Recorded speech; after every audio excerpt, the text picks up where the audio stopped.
You know how when you're a young fella and you got a car to work on, you crawl in under the seat, you put your legs up, and you lay on your back, and you get, and you try to reach up in there and fix something? I ain't gonna do that.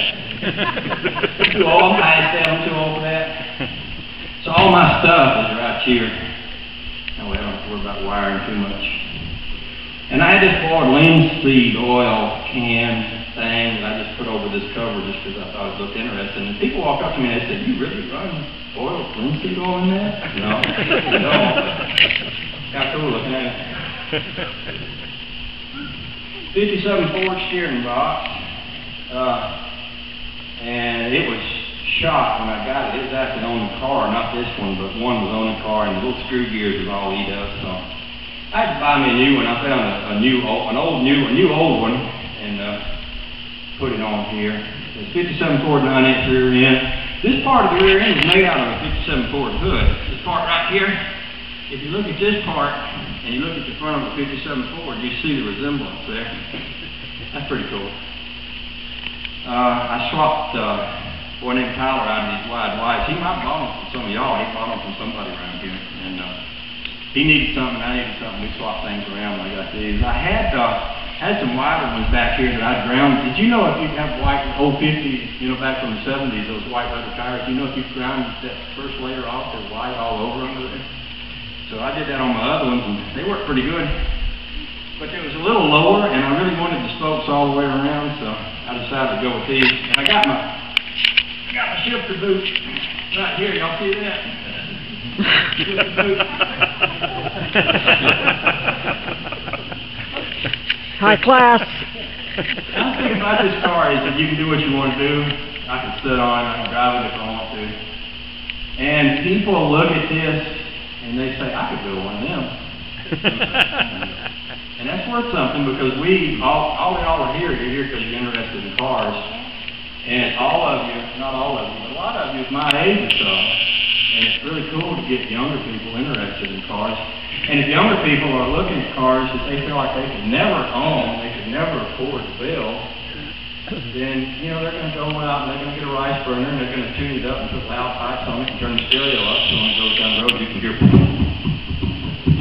even if you're upstairs in the shop. But by having them see something like this and say, "I could build one of those," that's cool. And actually this whole rat rod thing, you know, you said I was going to introduce the rat rod movement. Well, I'm not an official rat rod representative. I'm just a guy that built a car. But what I do see is a lot of young people mimicking a lot of what people were doing in the 50s. And sometimes they're doing it with a little more exaggeration. That's okay. Because it means that a lot of these old parts, like there's a fellow here in the audience that handed me a picture of a lot of old parts, and he said they're too far gone to do much more with than to make hot rods. A lot of these old parts probably won't go to waste, because somebody will find them like this one, and they'll make something out of it that's cool, and in the process of doing that, they'll sort of be preserving a lot of these old parts.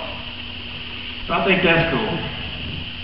I'm going to show you some of my special body work, some of my high-dollar body work. You see these tag plates here? Oh, these are just lovely. They say vacation land right on them. Oh. And this one right here is an actual antique auto plate. Oh, that's beautiful.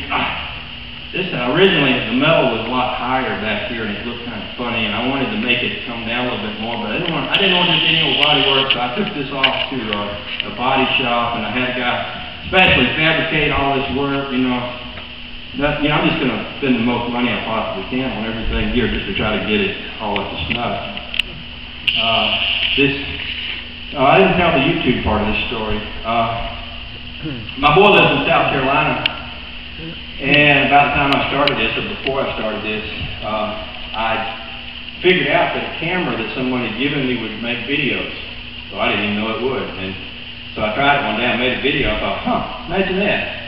So I made a video for a test, and there was this thing called YouTube. I've been trying to watch funny videos on the computer because I didn't have a TV. And I made a video, and I put it on there, and it worked. Like, there you go, I made a video, and there it is on the computer.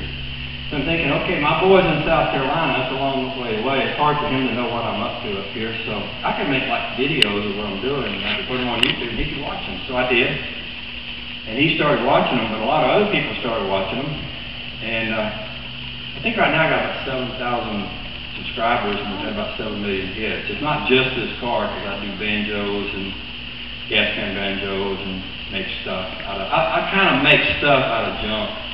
Yeah, that's what I do. And a lot of people are interested in making stuff out of junk, so a lot of people watch it. But a lot of those same people sent me stuff. This guy named Toe Record down in Tennessee, he sent me this tachometer. It was in a car that was going to be crushed. But it's a good old 70s tachometer, Stuart Warner. He said, "You want that?" I said, "You better believe I want it." He mailed it to me. A guy in California named Angel sent me this mirror. I think it was out of a 58 or a 59 Chevy truck. He was putting something else in it. "You want that?" "Yeah, I want it."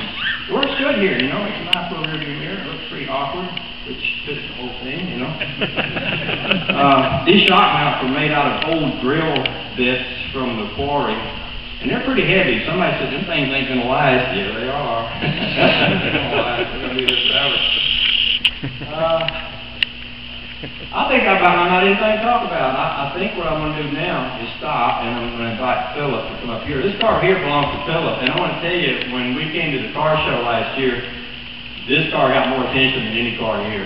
And I think it's because Russ is all of a sudden cool. Go figure. You know, like I was talking about this little kid that was never any good at anything, but then he grows up and all of a sudden he's cool. Well, I can never build a straight car. My paint jobs always look like cottage cheese, but all of a sudden I'm cool because I got a rusty car. Hey, I can do that. Woohoo! Wanna take over?